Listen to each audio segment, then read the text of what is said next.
Tonight we turn our attention to the skies over China, where a new development is capturing the interest of military analysts worldwide. At the recent Changchun Air Show, a particular aircraft stood out. It was the JF-17B, a two-seat light fighter jet. Now, this aircraft, while not entirely new to the world, made a significant appearance. Its presence has sparked a serious conversation about the future of China's advanced pilot training. The question on everyone's mind is a simple one. Could this jet, originally designed for export, be the key to preparing China's next generation of fighter pilots for the complexities of modern air combat?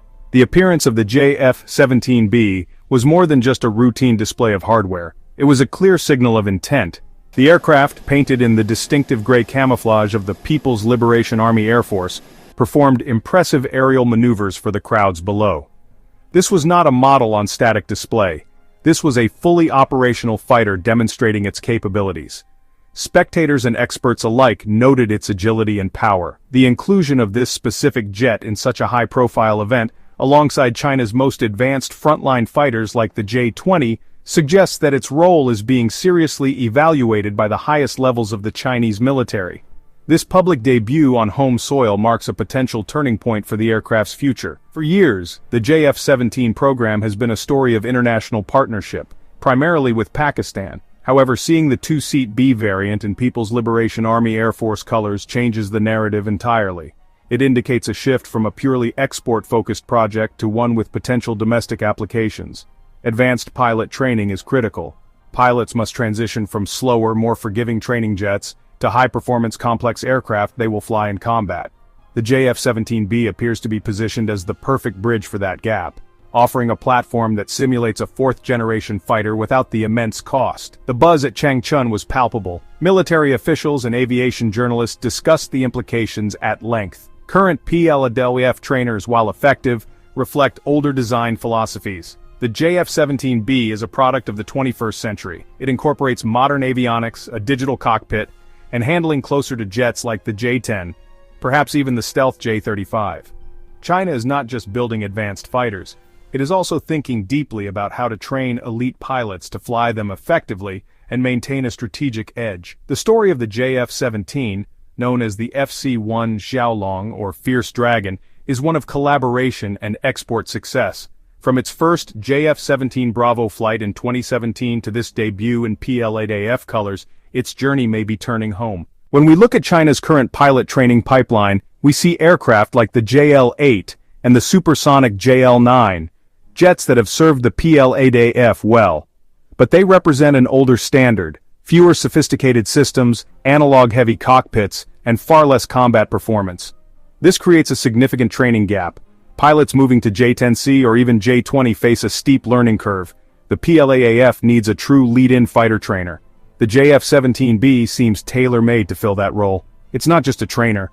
It's a light fighter adapted for training, retaining combat capability others lack. It can carry air-to-air missiles and precision-guided bombs, enabling advanced weapons training and a wartime light fighter role. Designed for affordability, it saves costly hours on frontline jets and reduces maintenance burdens. It uses fly-by-wire flight controls and a glass cockpit with large multi-function displays, mirroring China's most advanced jets. Training in the JF-17B builds proficiency in information management and sensor fusion long before pilots sit in a J-20. One standout feature: aerial refueling. With a fixed probe, pilots can master a complex critical skill during the lift phase. It can be fitted with an AESA radar, the same class used in top fighters like the F-35 and J-20, enabling realistic combat training. Long-range PL-15 and short-range PL-10 compatibility complete the picture. Under the hood, a Klimov RD-93 lineage with an evolving domestic WS-13 family, potentially common with the future J-35. Engine commonality streamlines support and drives down long-term costs. Adopting the JF-17B earlier in training can produce more proficient pilots in less time. Operational units can focus on advanced tactics, not basic familiarization. A larger JF-17B fleet also adds depth. In crisis, trainers can be armed as a supplementary light fighter force. Homeland air defense, intercepts of slow movers, and close air support, freeing J-20S and J-16S for high-end missions. Challenges remain. Cost comparisons with the domestic JL-10, a purpose-built advanced trainer already in service. Beijing's planners must weigh added combat fidelity, dual-role utility, and engine commonality against higher procurement and operating costs. In PLAAF colors, the JF-17 Bravo is more than symbolism. It's a serious candidate. It offers a rare mix of low-cost, advanced training features, and genuine combat capability.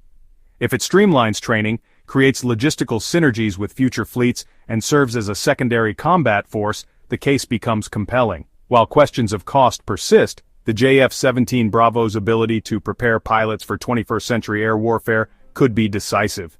The fierce dragon, once destined for foreign skies, may have found its most important role right at home.